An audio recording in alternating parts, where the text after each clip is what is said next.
This is Regenerative Skills, the podcast helping you to learn the skills and solutions to create an abundant and connected future. I'm your host, Oliver Gaucher. So at this point, I think we all know that YouTube videos, social media posts, and blog snippets will only get you so far. If you really want to develop the knowledge and skills you need to live regeneratively, you need the thorough information in a full book. Through their diverse range of publications, New Society Publishers' books explore topics that are at the forefront of creating positive change in our world. From regenerative agriculture and permaculture to social justice and eco-conscious living, their books cover a wide spectrum of subjects that empower readers to lead more regenerative and fulfilling lives. So whether you're a seasoned environmentalist, a curious beginner, or someone simply seeking inspiration and guidance on your journey towards regenerative living, New Society Publishers is here to support you every step of the way. If you subscribe right now to their newsletter at newsociety.com, you'll be the first to receive sneak peeks at new content and get discounts on upcoming title releases.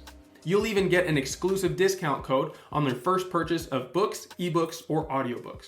So sign up today at newsociety.com. Hey everybody, and welcome back.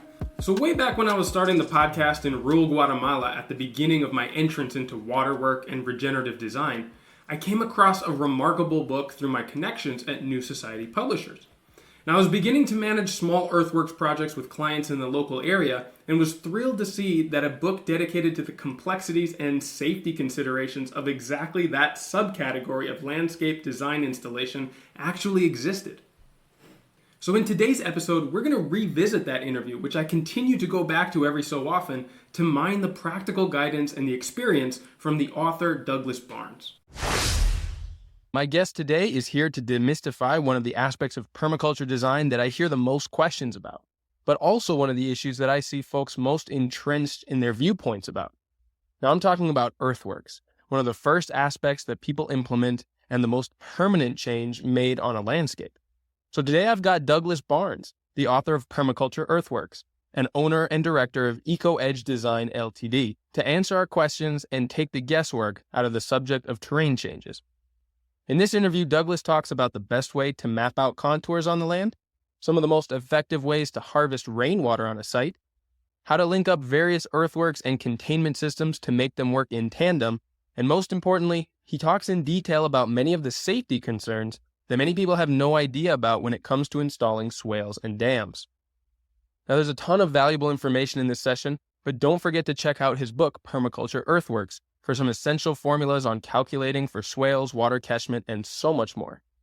Now I'll turn things over to Douglas Barnes. Hey, Douglas, thanks so much for taking the time to be here today. How are you doing? Doing great. It's my pleasure to be here. Thanks. All right, so I've got a ton of questions to ask you about your book and earthworks, but before we get jumping right into that, how about you tell us a little bit about your background, how you got started in permaculture, and how you started your company?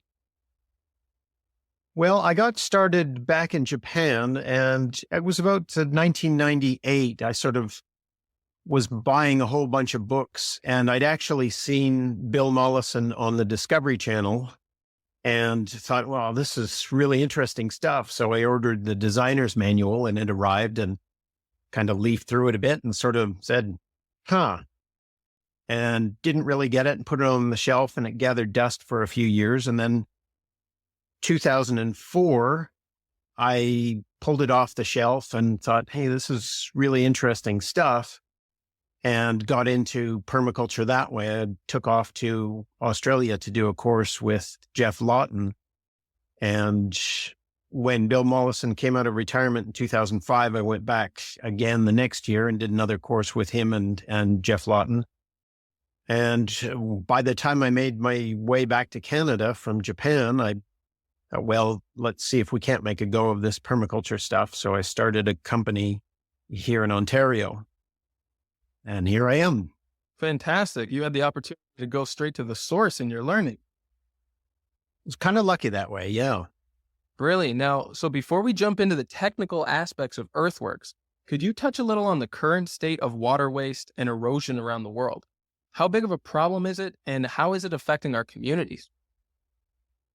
Well, certainly in dry lands, it's a very serious issue, and it's something that's starting to intensify conflicts, both local and regional as well as international conflicts. And at the rate of decline of aquifers and river flows, particularly in drylands, it's becoming a very serious issue. So projections are towards a population on Earth peaking at around 9 billion people. Well, once we start getting near those levels, we're going to have a real problem with water in much of the world. Now, as you mentioned, erosion is another issue coupled with that, and that sort of goes in hand with how we're using water and how we're, pursuing agriculture. So we can definitely do better than we're doing today. But it is something that is, both problems. Water gets a little bit more attention, but erosion is just not a sexy problem. So it's not talked about very much in media circles, but they are major issues that are coming to the forefront now. Yeah, considering how much water topsoil is able to hold within it, I would imagine that, yeah, like you said, erosion doesn't end up as kind of the headline issues that people try to tackle, but is absolutely essential for bringing larger amounts of water and storing them into the soil where they can be used directly through the root systems of plants, but also to prevent further erosion downhill and better penetration of the water into deeper levels of the soil, which can regenerate aquifers and other sources, correct? Yes, and that's just sort of a logical strategy is holding things up higher in the landscape, and holding it in the soil is just, it just makes sense when you stop and you think about it. So, some of the places I've been in the world, I've got projects that I'd like to go back to and continue the work in the regions. And I just think, well, okay, I'd really like to be stopping up at the top of the mountain ranges and work there. And I know then we'll get more water downhill. But these are, some of the work I've done in India, it's emotionally draining to go there to see how desperate the water situation is in a place that should be like a dry tropical region, but it's becoming semi-arid and even some areas becoming desert as well. It's just kind of frightening. Yeah, certainly. I mean, this can basically impact an entire bioregion, if not watershed. And like you were saying, you want to try and start up as high as possible on the source, but without having access to those parts, there's only so much that can be done down at later levels to have a real impact. Yeah. In the book, one of the things I consider to be a water harvesting earthwork is trees. So I've got a whole chapter on trees in there, but really there's a friend of mine in this particular region in India who's got just a brilliant NGO where he's been doing what he can to regreen his region and has really done some fantastic work. But I think, if I could ever get back there with his help, we could start making some major impact on the hydrological system in that area. That's great. Well, let's hope that can be made to happen. So before you ever get started digging and implementing your designs, can you tell us a little about how you go about mapping the land and assessing the water harvesting potential of a site? Yeah, well, it's first and foremost is your climate. So if it's a dry land, you can have a much bigger impact. It can be much easier to see what you're doing after, just after the first rainfall. But there is a bit of an issue, I think, in permaculture with people just kind of going willy-nilly and stopping the water. Maybe it's not fair to put that all on permaculture. Let's take the example of Australia, where the use of farm dams has exploded over the past, let's say, 30, 40 years.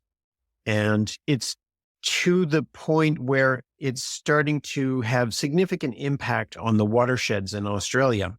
And they've introduced legislation now that's, it really limits what you can do on a landscape. So do have to be careful. We have to think about the water rights of other people downstream. So we don't just want to grab everything and stop the whole system. In the same token, we can't pin it all on dams. I don't believe that Australia would be in the pickle that it's in at the moment if they didn't have the land clearing post World War II that they did for agriculture. So what they did was they cleared massive amounts of eucalyptus forests for the sake of vegetable and agricultural production. So going back to trees again, I consider them to be water harvesting elements. If you do that, you're going to dry up your landscape. And we just see that lesson being taught again and again around the world. Cut the trees, you're going to reduce water. Yeah. So that's, getting back to your question, that's sort of the first thing is being careful. Yeah, we can think about what elements can be beneficial on site, but also be cognizant of the fact that people downstream, their first instinct is to consider you stealing their water. So you want to be careful about that. You'd like to design a system that doesn't just stop water, but rehydrates the landscape and eventually provides them with more. And you have to implement these things gradually so you're not suddenly tying up a bunch of runoff that they would have had otherwise. So it needs to be phased in. But then again, when it comes to broader planning, safety is a major concern for me. When I think about anything, I just imagine, okay, we'll put in system X, whatever it involves, whether it's swales, dams, ripping the soil. Assuming, okay, it's going to catastrophically fail. And what happens when the whole thing, if it's a dam, what happens when the dam wall blows out and the whole thing washes down? So I like to assume everything's going to fail. I build it so that it won't, but assume that it will for safety's sake. Of course. And then the other issue is the kind of soil you're on. How safe is it? How stable is it? And does your region have a history of landslides? And then I just get more and more cautious that way. There are regions here in Ontario that I just take the safe approach, and I don't recommend doing any earthworks on them at all. That's sort of my approach. If there's any specific questions, I'd be happy to try and address them. Yeah, of course. So let's talk a little bit more about the dangers or the risk of over harvesting water on a landscape. And how can you mitigate that? How can you assess it to begin with? And then how can you implement certain aspects that will help to rehydrate the landscape without sending it over the tipping point or causing any undue risk? Yeah. Well, Australia, again, is a good example. They've got some what are essentially floodwater catchment systems in some of the tributaries of the Murray River. And there's a large one, which, of course, because I want to talk about it, I can't remember the name at the moment, but it captures quite a large amount of water going through this one tributary and has a very, very noticeable, measurable impact on the amount of water downstream. So the water flowing through the lower reaches of the Murray River are significantly decreased by this. So that kind of harvesting is happening very, very low in the watershed, in the sense that it's happening right on the river itself. So that will have the biggest effect on the amount of water that's taken out of the watershed. So the higher up in the landscape you have, not only the more potential do you have to hydrate the landscape, but also the less of an impact you're going to have on river flow. Yeah. So that's sort of step number one. I did have a guy recently contact me from East Africa. I think it was Somaliland. And he said, what can you do? And I said, well, I'd have understand I have to consult a distance. So take everything I say, not as a prescription, but as an idea. And he got that. He was comfortable with it. But I looked at his site on Google Earth, and it was just kind of one of these sites where you look at it and you think, oh God, it kind of depressed. You're like, people live here? Yeah. It's possible. Yeah. And, I had some suggestions revolving around spate irrigation, which is just what I was talking about, which is flood catchment irrigation. But with plenty of warnings saying, okay, well, this is traditional stuff that's done in your area. However, there is the huge potential for overharvesting and making some very upset neighbors downstream. There wasn't much in the way of evidence of people living sort of downstream from where he was, but I'm sure, nomadic people moving through the landscape would rely on the water that does flow through. So, I say, make everything small scale if you can. Yeah. And, Test it out for a few years for sure. Yeah. He was certainly familiar with permaculture. He'd taken I think Jeff Lawton's online course and kind of had an understanding that, you don't build mega projects. But so in areas like that are at extreme risk, what are some safety measures that you can put in? Like, for example, where I am here in Guatemala, we're in a valley among a lot of mountains that empties out into a large lake. And every year during the rainy season, or if a hurricane comes through, which only happens every couple of years, but there's always evacuation warnings here in these valleys for the risk of mudslides, landslides. Are there some things that you can recommend that can be implemented on a large scale that can help to reduce the risks of regions like this? Well, we're starting to see an increase in landslide tragedies. And that's because of our numbers. We've got a population that's kind of filled up the good land. And now we're starting to move towards steeper and steeper land, which is something that, we considered not suitable for building in the past. So we've got more people living in mountainous regions today all around the world than we used to. It used to be people just, for the most part, there are always mountain villages, but for the most part, they just avoided these areas. It's not an option anymore. So with respect to earthworks to prevent a landslide, not so much, apart from, let's say, terracing for agriculture in limited runs, like keeping it down to about, say, 6 or so benches per run, and then giving yourself a stretch of forest. But trees.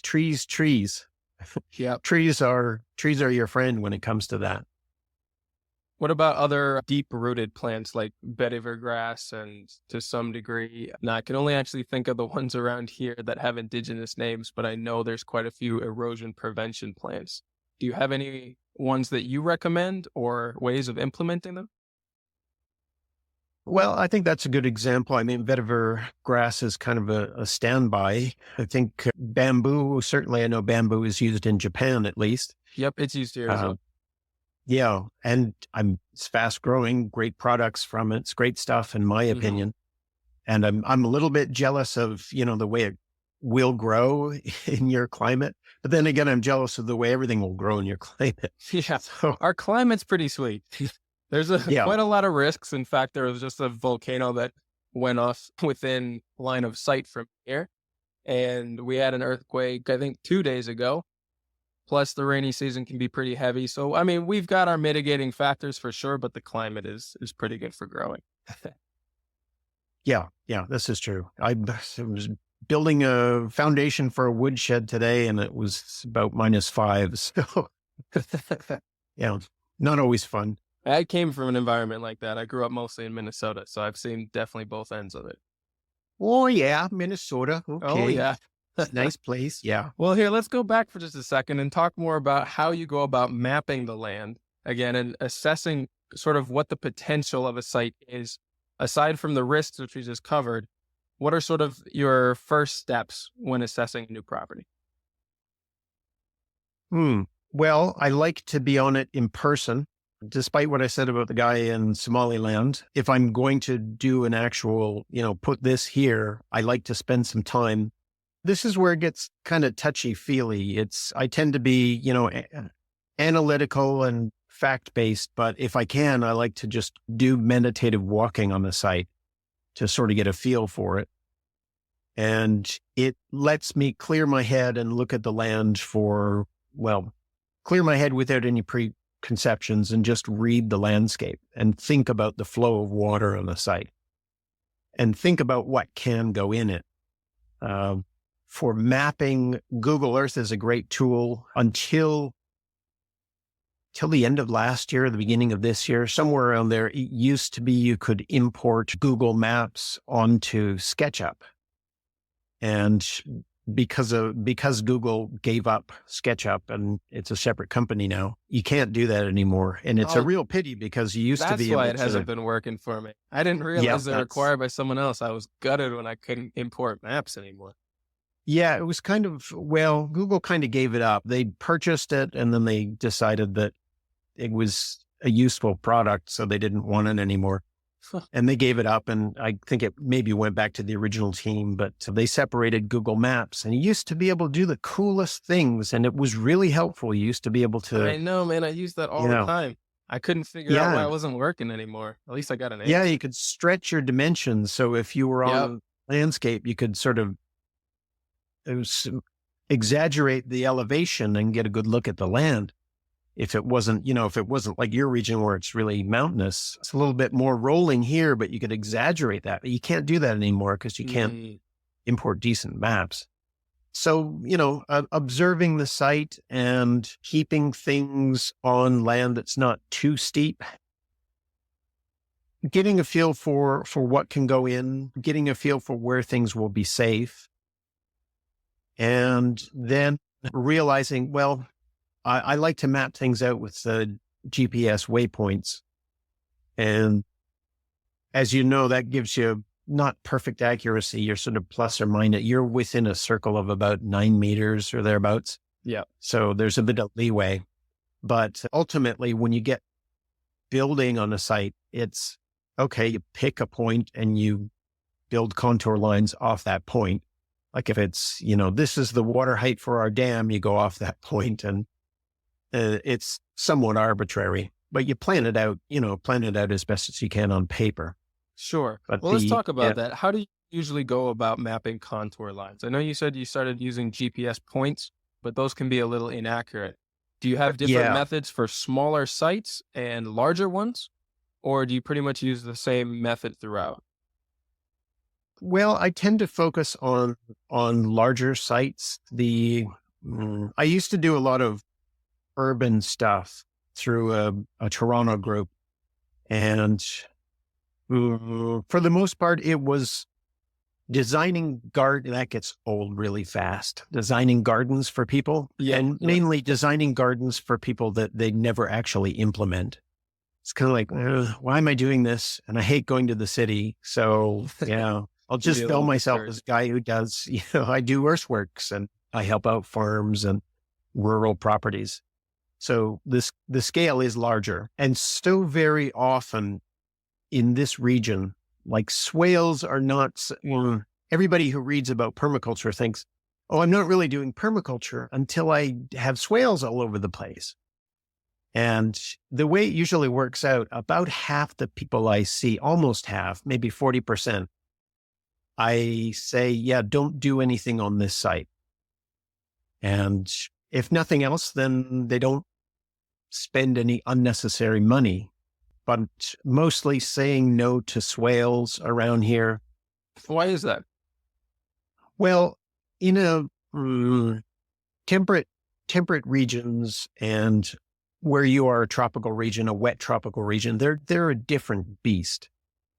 Certainly in temperate regions where I am, we don't have, we have extremely little runoff.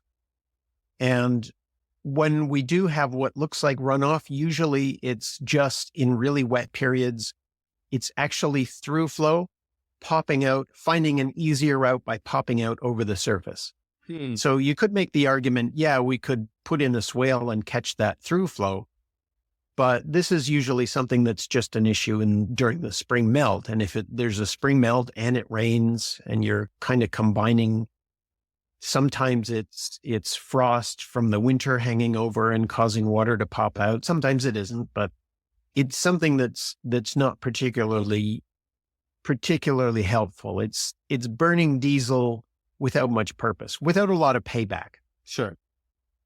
And so I know we're talking about swales here. For those of our listeners who are unfamiliar with what those are, and maybe a few other of the most effective water harvesting systems that could be installed on a landscape, could you explain each of those and kind of go over a little what each of them do?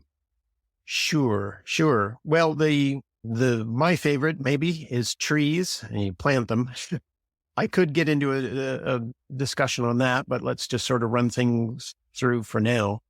Ripping is maybe the next step up from that. So you could use a bulldozer, but usually you're pulling a chisel plow that just cuts furrows, maybe 1.5 to 2-inch wide furrows in the ground. And here in Ontario, where I am, you're just going on contour. The system developed by an Australian fellow by the name of P.A. Yeomans has a nice approach, an elegant approach of going slightly off contour from valleys to ridges so that you can gently direct water away from valleys and towards ridges to get more even hydration. Right. But basically here we just go on contour and you're creating a little cut in the ground. Any runoff comes through and it drops right into that runoff, or right into that furrow, and is then, has a better chance of infiltrating. Now, I'd mentioned we don't have as much runoff here, but what they also do is they help to loosen up the soil and aerate the soil. Sure. And around here, finding them is an issue. Finding somebody who's got one you can borrow is extremely hard. But when you talk to like the guys in the farm supply store, they'll just go, oh yeah, subsoilers, those are great. And they do so much good for pastures. And they'll just go on for 10 minutes raving about the things. And then they'll say, yeah, I don't know anybody who has one. So it's like this fantastic tool that they know is out there that's really great, but we don't use it because reasons. So I don't really get that, but it is something that you can use to benefit in a temperate climate. Despite what I say about runoff, it does seem to, like if you're say making hay, or you've got a pasture for cattle, it does great for the pasture. It's really good stuff. So that's an easy one. Been talking about swales, and swales are just water harvesting ditches on contour. We put them on hills on contour, and any runoff running down the hillside is intercepted and has a chance to collect in this ditch and then sink into the ground. And these are typically support systems for trees. A lot of people put them in over gardens. It's not a lot of effect. Maybe if I might recommend it in a really arid place because, you need all the help you can get. But something interesting happens with soil hydrology with respect to, the density of a soil. You'll have, if it's something like clay, you'll have more runoff than if it's sand. It just doesn't sink in as quickly. But what's garden soil is a looser soil. So you're always trying to build up organic matter in there. So you get a lighter, looser soil. So when a dense soil like a clay comes into a less dense soil like a loam, it holds within the clay to the point of saturation and won't move out of that until it hits saturation. So you could conceive of having clay soil above a garden and then thinking, okay, I'm doing great work here. I've got a swale. I'm going to catch the water and then it'll sink in and flow underground into the garden. Not so much, not so well, because of that interesting aspect of soil hydrology. It will top up the clay. It will hold in the clay. It's because of the tight spaces between particles. Surface tension dominates in there, and it doesn't want to let go. Surface tension will work against gravity. It'll work against the overall flow, and it'll even work against physical forces like freezing. So in a clay, you can have soil that takes a very long time to freeze, even though it's hitting -20. The freezing point goes down when you've got these tight spaces. So it's not really such a great thing to have above a garden. I think in that case, if you want to build a swale, then build it in the loose soil in the garden, not in the clay above it. Sure. But there we are on swales, just water harvesting ditches on contour. The next beastie we've got is a pond. Pond is just a hole in the ground that holds water. And the easiest pond to make is if you've got a high water table, you dig a hole. Now you've cut into the water table, and now it's full of water, and that's it. Otherwise, if the water table's deeper than that, you're going to have some kind of a liner, whether it's compacted clay or something else. It needs something to hold the water in it. So the water isn't already there waiting to show up. Sure. So you don't lose it all to infiltration in the ground. Yep. And then the next one is a dam. And a dam is, people around here tend to call dams ponds, but I get very fussy about that. A dam is something that has one or more engineered walls. So you've got a human-built wall to hold back the water. And that is a dam. Sure. And I said, ideally, it's entering naturally or from a built source and is constantly entering either in that way or being drained out through a man-made source as well. Yeah, it's got a controlled spillway. As far as the water intake, we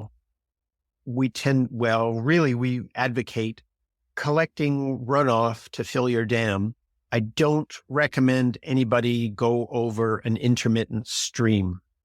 And sure. If you do, I would say, have an engineer design everything for you for that. In some parts of the world, or some jurisdictions, really, it's not a choice. You have to have an engineer anyway. Right. And either way, you probably want to get some professional opinions on that, because there's likely to be a permitting process or some sort of regulation on what you can do with water that flows through your site or land. Very often. It tends to be a little bit more liberal where I am. Something that's registered as a farm can kind of do what it wants to do, but you start running into problems if you're in what they consider to be the watershed, the catchment for the watershed. And they just basically go by the shape of the land, whether there's a ravine there. If it's a ravine that goes into a water system or river system, then you're going to have to argue your case for okaying that. Sure. Now, I know that the installation of these features that you mentioned is a really big job, especially the later ones that you talked about, and also especially on large pieces of land, if you're going through the contours of the entire landscape. So let's talk about some of the ways that these different features can be installed, either by machinery or by hand, and maybe give a few options for people on different budgets. Right. Well, if swales are a useful thing in your region, you can lay out the contour and, I can talk a bit about laying out contour. Yeah, go. Something that people always talk about in permaculture is an A-frame.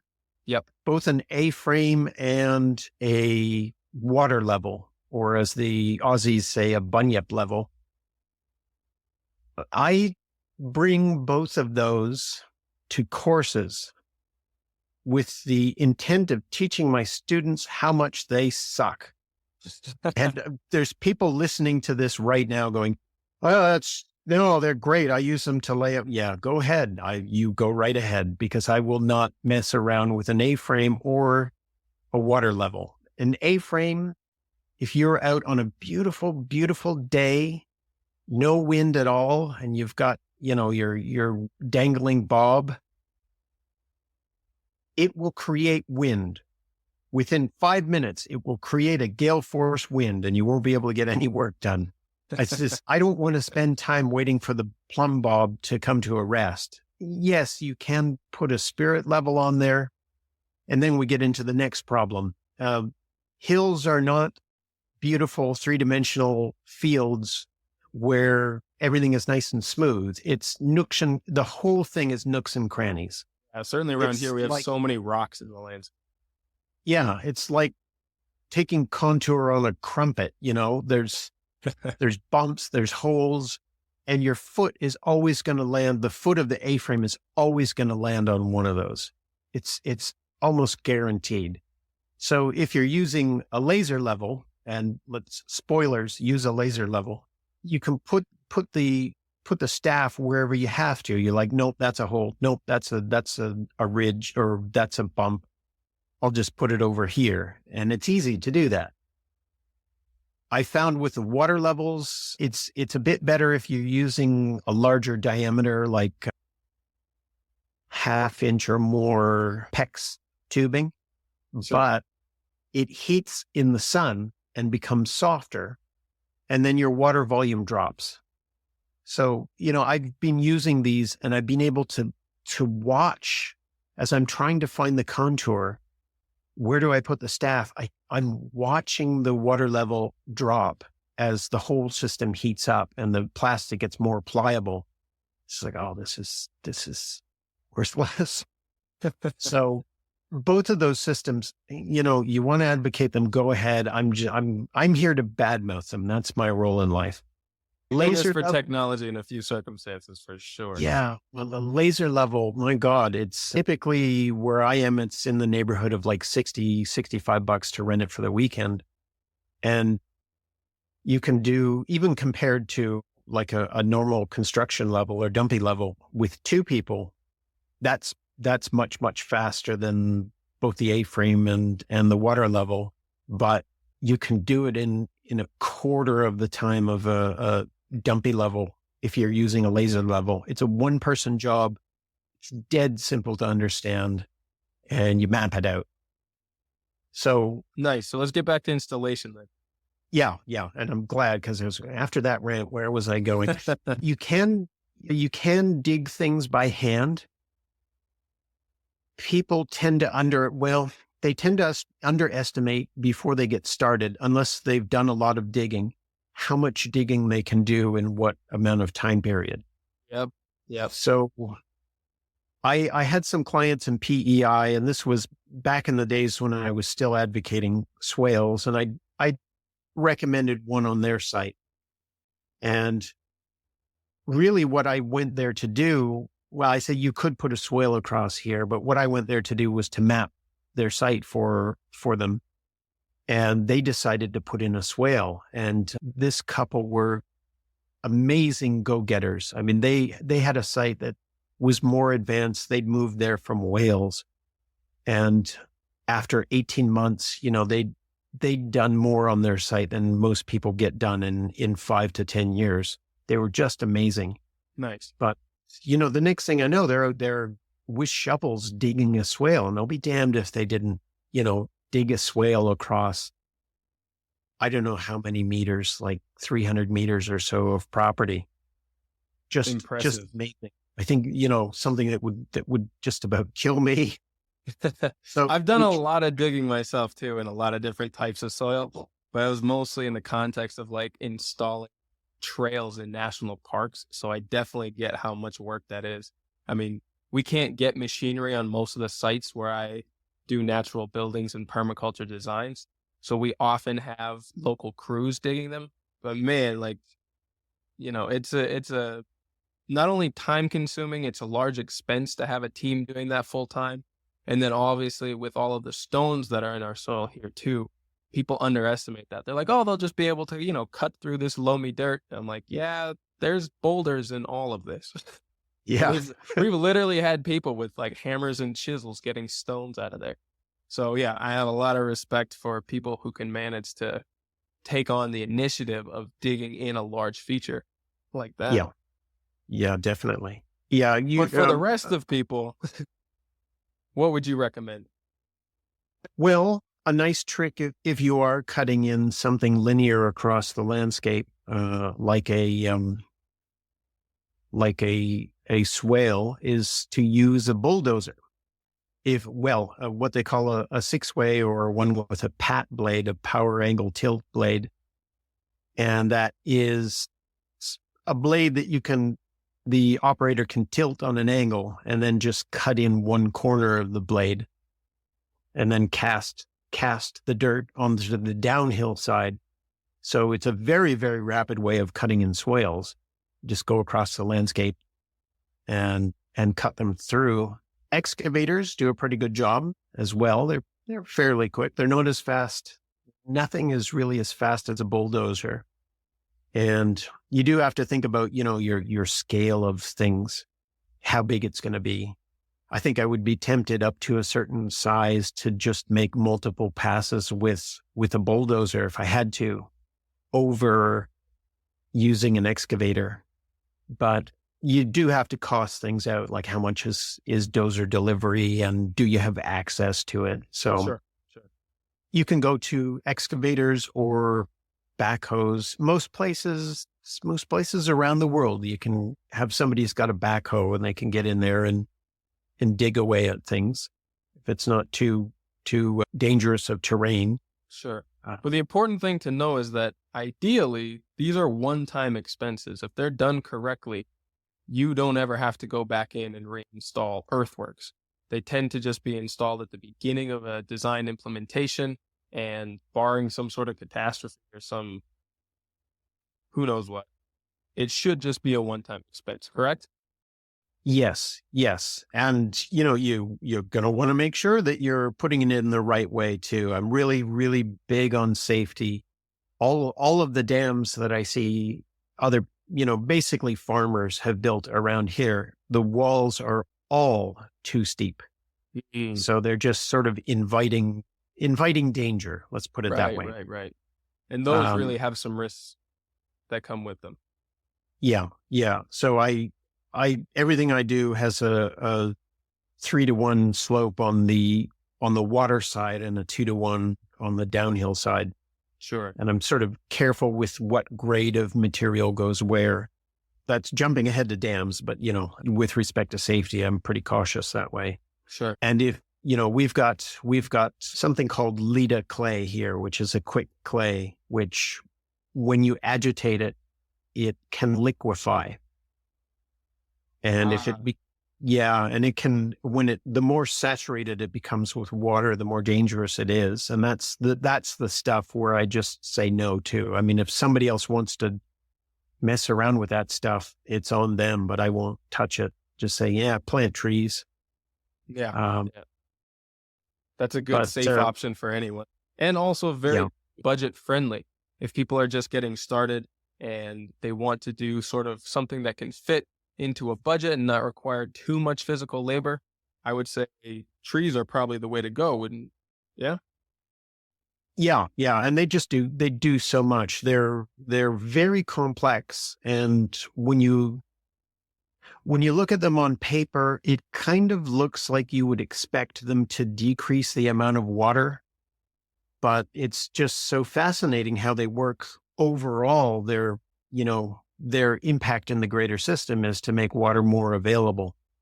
I'd scoped out a site about this time last year for a dam, and it was a very dry year last year. And we were out on the site, and the ground was really hard. And the farmer who was there, he said, since the end of July, this was October, we were there, we had less than an inch of rain, he said.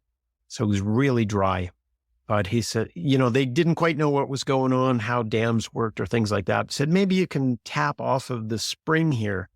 So he took me into this forested section on the hillside, and we stepped in, and within about 3 paces into it, the ground started getting mushy. And sure enough, they had a spring box there and everything, and the ground was wet and the water was flowing in the spring, in the well itself. And all that was because of the trees. It wasn't the magic of that location. It was just the trees doing that. That's remarkable. So now here, let's switch gears just a little bit. I know there's a big difference between storing water in the soil and storing it in containments. So like either ponds, cisterns, or dams. Now, how do you work with a combination of storage systems in order to maximize the irrigation potential on a site? And how can they all be connected? well, maybe a good example is a feature I put in on an organic farm not too far from me, and he'd wanted a reservoir to store water. And my idea was, let's catch as much as we can off of his site and we can store it in this dam. So the site was kind of a dream site. It was just about as high in the landscape as we could get. And the house there had some hard surfaces. The greenhouse, the barn had more hard surfaces to catch rain, and pretty heavy clay on site. A kind of interesting mixed soil, but mostly clay soil. So a fair bit more potential for runoff on that site. And also the idea of catching the spring melt off of there. So what I did was ring the site. It wound up being sort of U-shaped, but a big swale around the top of the site, which fed into a dam there, built near their house. And that would allow water to be captured by the swale and then dump into the dam itself. And at the same time, the swales serve as a spillway for the dam. So there is safety if the water level gets too high. What happens is it backfills across the landscape into the swales. And with the length of the swales and the size of them, that has the potential of adding about close to 250,000 liters more than just the dam itself. Wow. So it can hold a lot. And then if it's doing that, if it is full to that point that it's backed up across the landscape, the swales are not compacted. So they allow water to sink into the ground. So now you're rehydrating the top of the landscape. There's a certain amount of that happens through the dam, and it's not well studied, like how much water infiltrates into the soil from a dam. There's some, but kind of the point of a dam is to have that minimalized so that it holds water. Sure. So a dam itself is certainly not ideal as something for getting water to infiltrate into the soil. But the swales add to that. And I really like the idea of using swales as spillways. So you can build a good secure channel that goes to a spillway, and then beyond that channel have swales. So the difference is the channels are more robust. They can be compacted. The swales are just kind of a looser thing, but you do want a good secure channel to direct water away from the dam as a spillway in case the water level gets too high. Sure. But that's sort of one way to combine things. And then your swales, the purpose of the swale is to, the purpose is to aid trees. So now you've got another water harvesting feature on site when you start adding the trees. Right. Oftentimes you plant out the downside of the swales with a lot of vegetation, and that aids in not only infiltration of the water, but also helps those plants to grow all the faster. Correct? Yeah.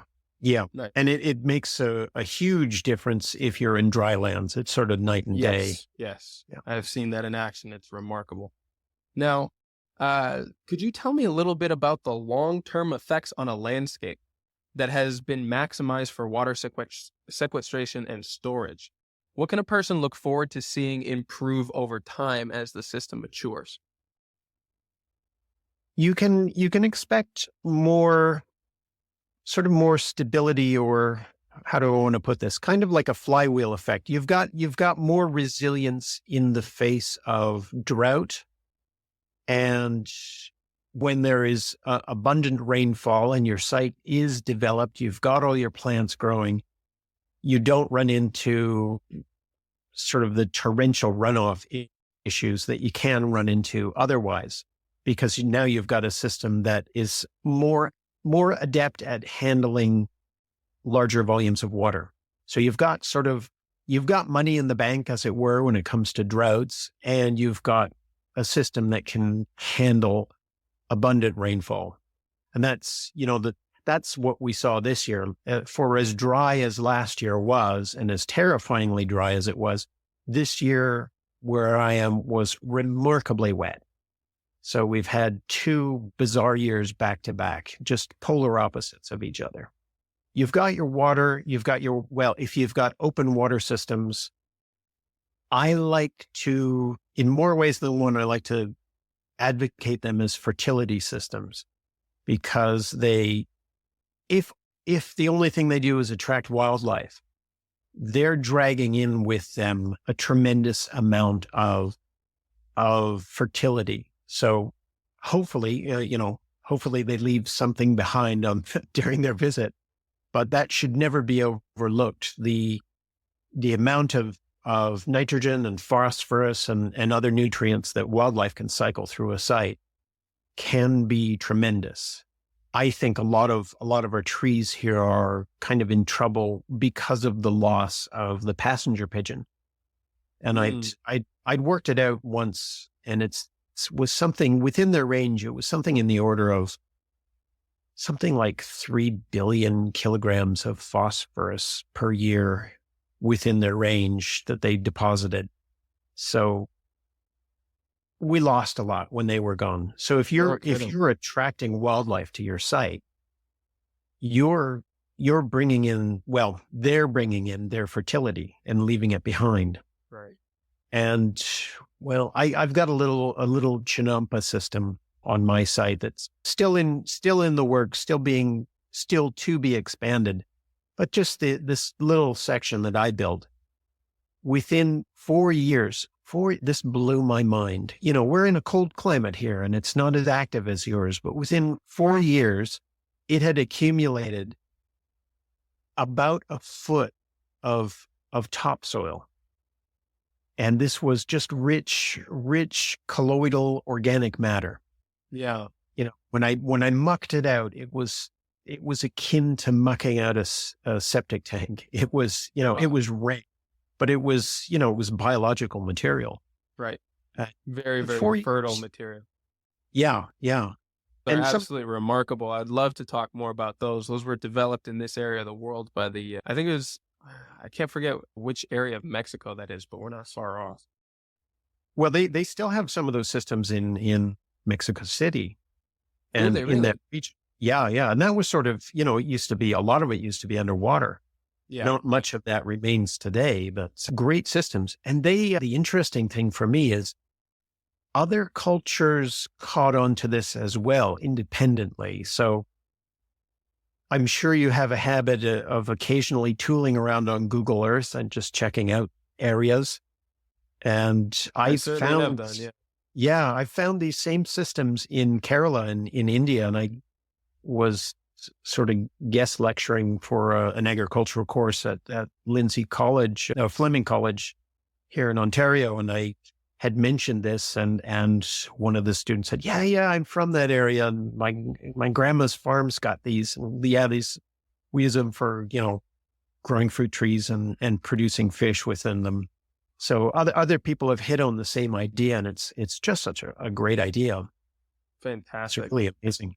And, these tiny little, if you came on my site, everything on my site happens in super slow motion. You'd probably laugh at how small scale it is. But these tiny little things on site, one year in March, before the ice was out, I look out there, I'll be damned. I don't know where it came from. It's a ditch leading into it through a pasture. There's an otter in that thing, diving down, digging in the mud, digging up frogs, and then pulling them out and crunching them. Wow. Where did that come from? It's remarkable what nature will do once it's had a few more of its tools sort of reestablished in a landscape, and it just takes off and starts the cycle of abundance as soon as those tools are sort of reintroduced.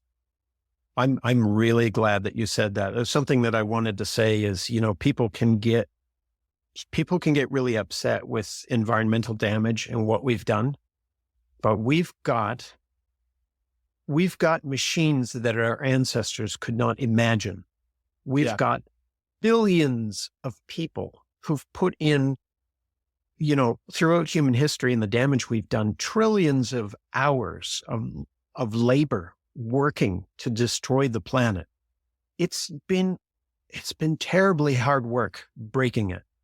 It's been, just so much effort breaking it. We haven't been trying to break it, but, we've broken it. Right. And as soon as you start patterning things in the right way, it's like, bang, instantly. It starts, it's like, oh, okay. So it's so much easier to fix than it is to break. It is. Biological systems are brilliant that way. They really are. I wish more things were like that. It's a testament to the resilience that was built before we came around and started meddling. And like you said, as you start to come to recognize the patterns and reinstall the essential tools that were there that created abundance in the beginning, you're right. Once those small adjustments, sometimes large, if you're talking about machinery and earthworks, get installed, it really starts to take care of itself. And so many unexpected things that perhaps weren't in the design from the beginning start to compound and become greater than the sum of their parts. And that's really, for me, when I feel like you get a affirmation from nature that your designs were on the right path, when they start outstripping your own ambitions for what you thought you could do in that place. Right. I like to joke about the work I did in India. I made some predictions for what would happen. We put in some swales on a section of hillside that the farmer who let us work on the land kind of considered that section to be a write-off. And said, well, he didn't say carte blanche because he was speaking in Telugu, but whatever carte blanche is in Telugu. And I cut in these swales, and he's like, well, he told me through my friend who was interpreting, he said, I got really worried. I saw you digging up my field, and oh God, what have I said yes to? And he couldn't talk to me, right? So he just had to watch and observe. And then I caught on. I saw what you were doing. So the night before we finished, we had a pre-monsoon thunderstorm, and he rushed out there at 2 a.m. on his motorbike and ran across, down off the road, across this field, and then up the hill, and then just shone his flashlight into the swale. And all that water that would have washed off and been gone forever, now it's caught in the ground where I can use it. So I said, well, okay, 3 to 5 years time, down at the bottom of that hill, when it's rainy, you're going to start to see springs coming out. And I joke about, that was a safe bet, because 3 to 5 years, they're going to forget what I said, and I won't be around anyway. So it won't matter. But I'll be damned if the rains didn't come, and I'd taken pictures of everything, but I didn't. I'm kicking myself now, but I didn't take a picture of this well that they dug with an excavator, sort of at the bottom and off to the side of where the swales were in. And it was a 3-meter drop down to the water level in there. And they sent a photo in, 5 months later, and they're crouching next to it and splashing water off of, the water level is like 30 centimeters down from ground level. Holy mackerel, this worked better than I thought. And then they, everywhere in the region, they establish, mango trees with irrigation, and including on flat ground. And they didn't here. They just put in some trees. They were maybe about 60 centimeters tall or so, planted them and left them. Now, they have been slow growing. They would have benefited from some irrigation, but they have survived on their own. And they're last time I saw a couple years ago, they were maybe 2 meters high, thereabouts. Yeah. So That's fantastic. yeah, I did Very not cool. expect that. No, that's a remarkable story. Well, hey, Douglas, before I let you go here, could you tell us a little bit more about how people can get in touch with you, any of the other resources that you have available, and if you have any workshops or classes coming up in the near future? Well, I did for the book, the Permaculture Earthworks Handbook. I made a website, which is permacultureearthworks.com. And the nice thing about that website is it's got a bunch of online calculators that people can use. And these will help you with planning and also planning out the costing of things. Because, once it comes down to putting these projects in the ground, you start paying attention to money pretty quickly. Yep. So Yep. these various calculators, they can help you, costing out excavators, bulldozers, compactors, things like this. And there's also a swale calculator that comes from my website I built earlier, which is permaculturereflections.com. And on Permaculture Reflections, there are also a couple of design fundamentals courses. So I've got Design Fundamentals 1 and 2, which people seem to think are worth their time. Mostly people seem to have positive feedback about it.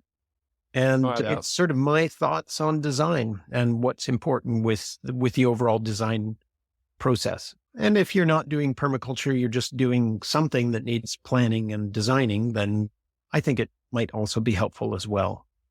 Certainly. A lot of the considerations that you would do for permaculture design apply to just about anything, such as, taking a step back and observing, planning for abundance, and, sharing the wealth, just to name a few.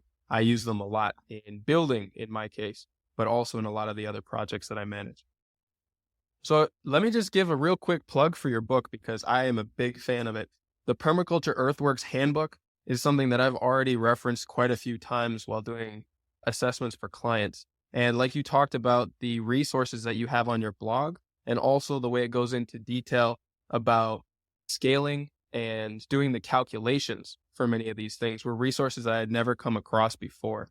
And I know that earthworks can be sort of a tricky thing. And again, because it can be also a very large initial expense and potentially something that you only ever do once, it's definitely worth getting it right the first time and making sure that it's going to be effective. And like you've said many times in this episode, safe overall.